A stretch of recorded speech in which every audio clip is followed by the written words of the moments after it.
Flying has become such a routine part of modern life. We often take for granted the incredible feat of engineering and logistics that gets us safely from one place to another. We check in, sometimes online, sometimes at the counter, or even a self-service kiosk. Then it's through security, a necessary but often tedious process. We board the plane, we buckle up, ready for the journey ahead. And then we wait, sometimes patiently, sometimes not so patiently, for takeoff. But behind the calm, reassuring voice of the captain and the friendly, ever-present crew, there's a hidden world, a complex ecosystem operating high in the sky. This world is packed with intricate procedures, strict protocols, and fascinating secrets that most passengers never even dream about. What you experience in the cabin is just a tiny sliver, a carefully curated version of the full picture. In this video, we're pulling back the curtain, revealing 15 of the biggest secrets, hidden truths within the airline industry. Things pilots know, but rarely share. What flight attendants are rigorously trained for, often behind the scenes. And what airlines hope you never ask about, preferring to keep certain aspects under wraps. So are you ready to see what really happens at 35,000 feet beyond the clouds and the in-flight movies? Buckle up tight. Let's take off and explore the hidden world of flying. Have you ever been on a flight and noticed the cabin lights dimming? It usually happens right before takeoff and again before landing. It might seem like a minor detail, but have you ever wondered why airlines do this? Well, it's definitely not for ambiance or to create a relaxing atmosphere. In reality, it's a crucial safety protocol designed with your well-being in mind. Dimming the lights inside the cabin preps your eyes, allowing them to adjust to low-light conditions more effectively. This adjustment is key, because if there's an emergency situation, you can immediately see and locate the exit path, even in darkness. Takeoff and landing are statistically the riskiest parts of any flight, requiring heightened awareness from both the crew and passengers. In a critical situation, those few seconds of improved night vision can be the difference between safety and disaster, potentially saving lives. The cabin crew isn't just setting a relaxing mood. They're diligently following a well-established safety protocol. This protocol is in place to give you, the passenger, the best possible chance of a positive outcome in a worst-case scenario. So next time the cabin lights go down as the plane prepares for takeoff or landing, remember that it's your first clue, and a subtle reminder that your safety and well-being are always the top priority for the airline. There's always more going on behind the scenes than what immediately meets the eye. Here's a shocker. Your plane probably has something broken on it right now, but don't panic. Airlines use a minimum equipment list, or MEL, which details what can be safely inoperative. If a non-essential part, like a coffee maker or reading light, is broken, the plane still flies. Pilots and maintenance crews check the MEL before every flight. If a critical part is out, the plane is grounded. Planes are built with backups for their backups. The secret isn't that planes fly broken. It's that they're designed to be safe, even when not perfect. It's all about calculated risk and redundancy. On long-haul flights, those journeys that stretch across continents and oceans, it's easy to forget that crew members aren't superhuman. They're not tireless robots, but dedicated professionals who need rest just like anyone else.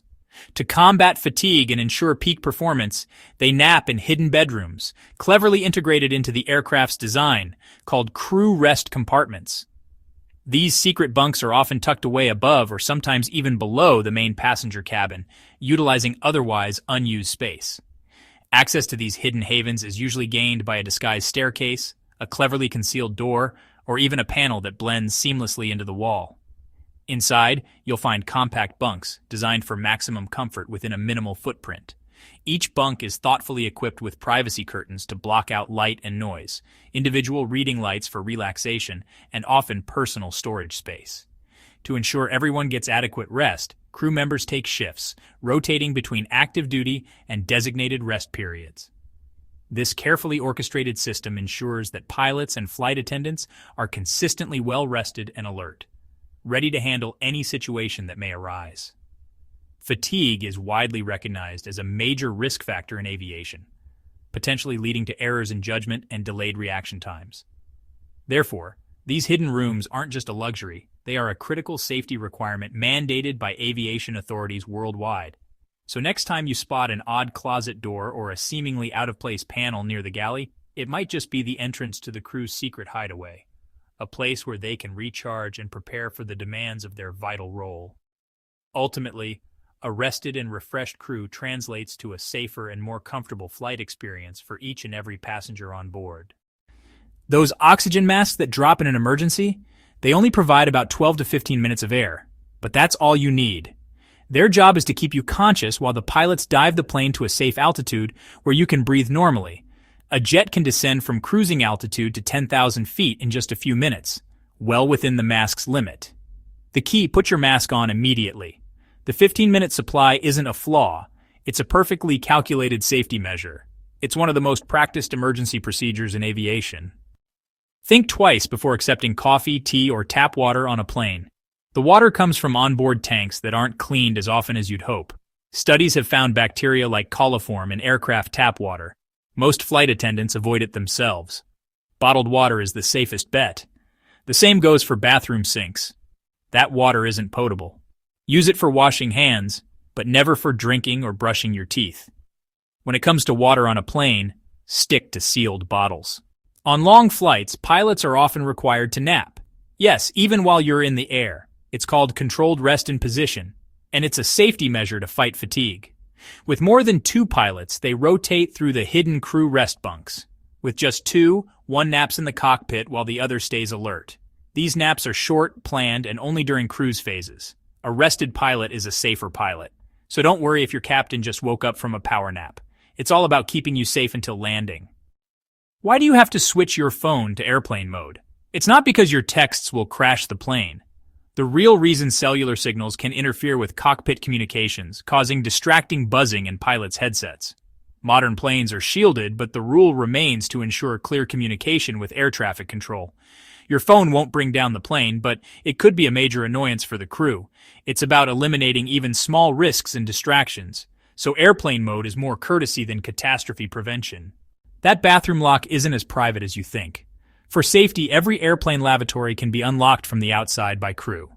There's a hidden latch under the lavatory sign, just in case of emergencies or if someone gets stuck. It's not about spying, it's about quick access if someone needs help or is breaking the rules. Your privacy is respected, but safety comes first. The lock keeps out other passengers, not the crew. Another hidden feature designed for your protection. That friendly greeting from the flight attendant, it's also a quick assessment. Crew members scan for able-bodied passengers who could help in an emergency and spot potential troublemakers or sick travelers. They mentally note who's fit, who's nervous, and who might need extra attention. It's a silent, rapid safety check that happens as you board. Their smile masks a highly trained professional evaluating every passenger. They're not judging your outfit. They're judging your ability to help or hinder in a crisis. It's all about keeping the cabin safe. Officially, every seat is equally safe, but statistics say otherwise. Studies show seats in the rear third of the plane, especially middle seats, have slightly higher survival rates in crashes. The difference is small, and the specifics of any accident matter more than your seat number. Still, it's an interesting fact: the back of the plane might give you a tiny edge. The best advice? Know your nearest exit and follow crew instructions. Flying remains the safest way to travel. But now you know where the odds are just a bit better. Planes get struck by lightning at least once a year, each.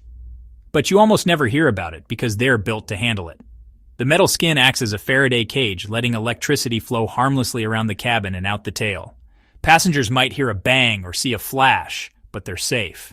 After landing, the plane is inspected for minor damage. Lightning strikes are a non-event for modern jets. The real reason to avoid storms? Turbulence, not lightning. Yes, airplane air is recycled, but it's cleaner than you think. About half is fresh, sterile air from outside. The rest is filtered through hospital-grade HEPA filters. The entire cabin's air is refreshed every 2 to 3 minutes. The risk of catching something from the air is low. The bigger risk? Touching contaminated surfaces. So breathe easy, but wipe down your tray table and wash your hands. The air is clean. The surfaces, not so much. The dirtiest spot on a plane isn't the bathroom. It's your tray table. Studies show tray tables have more bacteria than any other surface, including the toilet. They're rarely cleaned between flights and used for everything from eating to diaper changes. Always wipe down your tray table, latch, armrests, and seatbelt buckle before use. It's the best way to avoid getting sick after a flight. Assume every surface is dirty and clean it yourself. A simple wipe can make a big difference. Overbooked flights aren't a mistake, they're a business strategy. Airlines sell more tickets than seats, betting some passengers won't show up. Most of the time it works. But if everyone arrives, someone gets bumped. Volunteers are offered compensation. If not enough step up, the airline chooses who gets denied boarding. It's all about maximizing revenue, not passenger comfort. Overbooking is a calculated numbers game. Sometimes passengers lose.